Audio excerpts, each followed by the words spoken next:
Fayyaa akkam jirtu naga jirtu hordoftoota keenya oduu gammachiisaa tokko qabanne isiniif dhufneerra. Artistiin cimaa fi qaxaleen Oromoo artist Shukrii Jamaal sirba haaraa ajaa'ibaa mata dureen isaa Tiksee jedhu qabatee guyyaa muraasa keessatti isiniif dhufaa jira. Sirbi Shukrii Jamaal akkuma beekamu sirba ajaa'ibaa sirba jaalalaa fi sirba qabsoo bakka kooti silli kimsa dammadamu onnee keessa yaa lubbuukoo takkitiikoo jaalalli kee sirba yeroo hedduuf itti dhama'aa ture ummata biraan gahuudhaaf qophii isaa xumuree isin eegaa jira.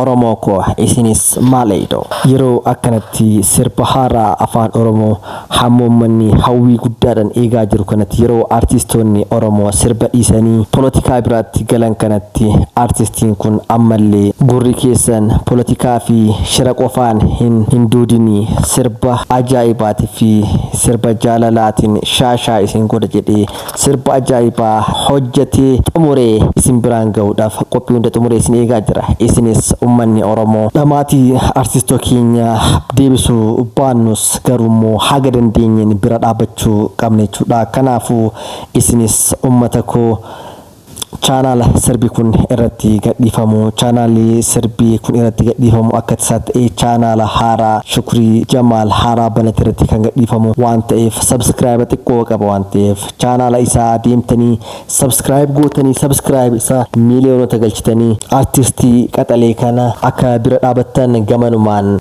isiniif dhaamechuudha. Yeroo hedduu artistoonni keenya wanti isaan badaniif wanti isaan gurra ummataa irraa dhabamaniif hedduu bu'aa bayii hedduu keessa bahanii sirba dalaganii sirba hojjetanii sirba bareedaa ummataa fi gurra keessan biraan gahanii garuu isaan dhamaatii sirbatti dhamaansan yookaan immoo dhamaatii hanga dhamaatii isaanii san hin argatanu. Sababni isaan kana ta'uuf immoo ummanni keenya miiliyoonotaan osoo jirru channel artistoota keenyaa yoo laalle subscribe kuma dhibbaayyuu kan geenetu baay'ate jechuudha. Kun hedduu nama qaanessaa akka sabaatti artistoonni jara waggaatti sirba tokko baasan iyyuu subscribeota kuma 100 olii kan qabaatan yoo ta'u artistoonni keenya garuu maatii hedduu keessa darbanii waa hedduu dalaganii subscribe fi ummanni isaan laalu fi view isaan argatan akka dhamaatii isaaniitti miti jechuudha. Kanaaf ummanni Oromoo sabni guddaan kun waan artistoota keenya madaalu akka godhu kanaafu channel isaanii subscribe gootanii miiliyoonota galchitanii view miiliyoonotaa fi isaanis dhamaatii isaanii akka haala gaariidhaan argatan akka gootan gamanumaan isiniif dhaamaa. Namoonni channel kanaafis haaraa taatan subscribe gochuudhaan oduulee waqtawaa wantoota bashannansiisoo barsiisoo fi bohaarsoo ta'an haala salphaa ta'een manuma keessan teessanii addunyaa kamirraa teessanii argachuu hin dandeessan isiniin jedha. Nagaatti naa tura.